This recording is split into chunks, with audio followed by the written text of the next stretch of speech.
Assalamualaikum Sobat Football United, ringan amatiran ala gua, semoga sehat-sehat selalu, sehat-sehat keluarga, lancar-lancar terus ibadah di bulan Ramadan ini menuju akhir bulan Ramadan ya.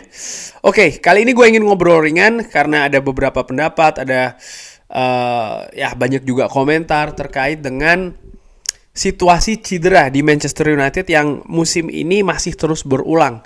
Yang terakhir, Lisandro Martinez dan juga Victor Lindelof harus absen bahkan bisa sampai waktu 1 bulan. Lisandro Martinez absen lagi karena latihan. Ada permasalahan yang didapatkan, artinya cedera di lapangan latihan sehingga membuat dia harus absen lagi nih. Nah, sebenarnya apa sih yang menyebabkan banyak kasus seperti ini di Manchester United musim ini?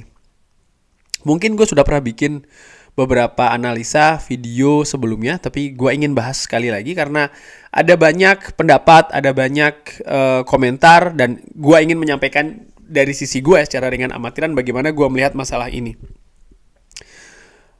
Banyak yang berpikir atau berpendapat ini salah latihan. Manchester United terlalu keras latihannya sehingga para pemain ini akhirnya cedera. Hal ini belum pernah terjadi mungkin ya di musim-musim sebelumnya, bahkan sebelum Erik ten Hag datang di Manchester United. Ada apa ini?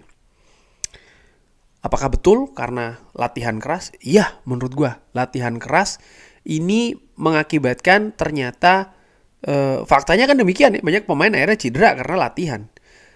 Namun, apakah karena itu maka latihan ini harus diperlunak, dibikin lembek? Di situ yang gue tidak sepakat sih. Gue menilai ini adalah akumulasi dari sistem latihan atau mungkin filosofi sepak bola yang terlalu sering berganti selama 10-11 tahun belakangan. Ada mungkin manajer yang tidak begitu menitik beratkan di situasi fisik dari sistem permainan yang ingin dia bangun. Ada yang memang membutuhkannya karena mungkin berharap melakukan pressing, dan ini kan terkenal dimulai dari Ralf Rangnick ketika masuk menggantikan Ole Gunnar Solskjaer ya kan. Di situ banyak sekali yang membahas media-media dan juga terlihat dari permainan di atas lapangan. Ada keraguan dengan apakah pemain Manchester United ini bisa melakukan pressing karena selama ini belum terbiasa, tidak terbiasa secara konsisten melakukan pressing. Ini tentu saja ada masalah fisik di sana. Dan ternyata betul, tidak bisa secara konsisten. Itu berlangsung di zamannya Ralf Rangnick. Manchester United tampil biasa-biasa saja menurut gua, terutama dalam melakukan pressing, di mana sebenarnya Ralf Rangnick ini kan dikatakan sebagai bapak gegen pressing. Tapi dengan waktu yang cuma 6 bulan kurang lebih, dia tidak bisa menampilkan gegen pressing di Manchester United. Kenapa? Salah satu hal terbesarnya adalah situasi fisik. Lalu Erik ten Hag datang. Erik ten Hag di Ajax ini membangun sebuah filosofi sepak bola ya, dengan keinginan mendominasi lawannya, lalu juga transisi yang cepat. Bahkan ini salah satu visi dari Erik ten Hag untuk Manchester United. Bagaimana Manchester United ingin menampilkan sepak bola yang mendominasi, juga menjadi tim yang terbaik bahkan ketika melakukan transisi. Ini dasarnya apa? Fisik juga. Transisi butuh pergerakan yang cepat, bertahan menyerang, menyerang bertahan. Dan ini dilakukan juga secara konsisten. Manchester United di pertandingan musim lalu, setelah kalah menghadapi Brighton dan juga Brentford, apa yang dilakukan? Lari 13 km, karena ini merupakan jarak yang membedakan ya, jarak lari antara pemain Manchester United dan juga Brentford pada saat itu. Ada masalah apa nih? Ada masalah fisik. Dan menurut gue, Erik ten Hag tahu memang fisik inilah yang harus ditempah di Manchester United. Jadi gue tidak sepakat kalau ini harus dikecilkan volumenya.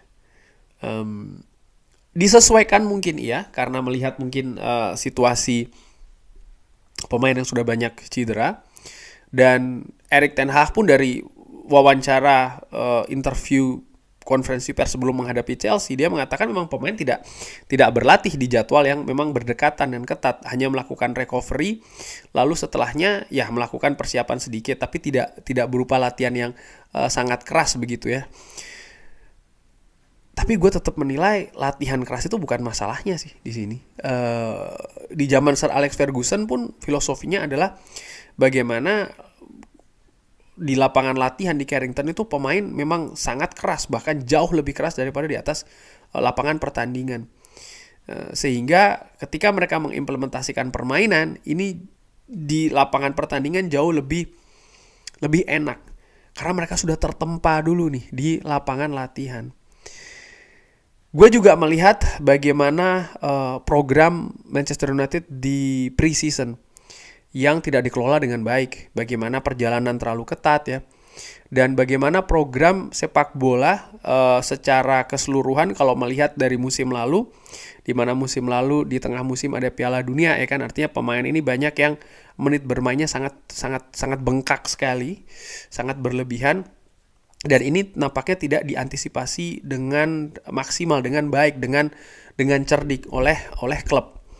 Sehingga ini merupakan salah satu hal utama. Di samping menurut gue ini salah satu masalah terbesar, yaitu adalah tim medis dari Manchester United. Ini harus diperbaiki, kalau tidak justru dirombak ya. Karena banyak sekali pertimbangan-pertimbangan, masukan-masukan yang diberikan kepada tim pelatih Manchester United ternyata salah. Dan ini mengakibatkan hal yang fatal. Gue ingat kalau tidak salah Casemiro pernah juga ya, situasi keadaan dari Casemiro di mana tim medis ini memberikan masukan yang salah, dan musim ini tentu saja dengan bek kiri yang sangat fatal sekali menurut gue. Karena Manchester United praktis sampai dengan sisa musim nanti ya, mungkin hanya beberapa pertandingan sebelum musim ini akan berakhir, tampil tanpa bek kiri murni. Ini kekurangan yang sangat besar dari unsur teknis. Kenapa? Tim medis. Lalu berulangnya cedera dari pemain. Ini juga menurut gue menunjukkan bagaimana tim medis mungkin rekomendasinya tidak paripurna ya. Sehingga pemain dikatakan sudah siap, tapi ternyata masih belum siap. Sehingga berulang lagi permasalahannya. Sehingga menurut gue ini harus diperbaiki. Latihan keras sekali lagi ya. Latihan keras. Ini sama sekali bukan masalahnya. Ketika latihan keras itu bisa disupport, ditopang dengan analisa fisik yang bagus, ini menjadi lebih menjadi lebih maksimal dibandingkan tidak adanya masukan dari sisi medis yang bagus. Karena kalau tidak ada kualitas yang bagus dari sisi medis, mau latihan itu keras, mau latihan itu lunak, mereka tidak bisa memberikan masukan yang tepat terkait dengan keadaan pemain. Dan jangan lupa Manchester United ini berlaga di Premier League, di sepak bola level tertinggi ya, di mana setiap detailnya ini sangat berpengaruh. Sehingga menurut gua itu tadi 3 hal yang harus diperbaiki di Manchester United. Termasuk yang terbesar adalah staff medis dari Manchester United. Lalu juga bagaimana pre-season ya, ini harus diatur dengan lebih jeli lagi. Sehingga ketika ada manajer atau pelatih memang ingin menerapkan filosofi sistem permainan dengan melakukan pressing yang tinggi ya, ataupun juga transisi yang cepat, yang konsisten sepanjang pertandingan, ini bisa menyusunnya ya dengan baik di latihan demi latihan yang dilakukan untuk persiapan tersebut. Itu sih menurut gua kenapa kok Manchester United banjir cedera musim ini dan apa yang harus diperbaiki. Bagaimana menurut Sobat Football United? Ada tanggapan berbeda? Nggak masalah, silahkan drop di kolom komen. Terima kasih sudah menyaksikan. Jangan lupa like, subscribe. Wassalamualaikum warahmatullahi wabarakatuh. Thank you.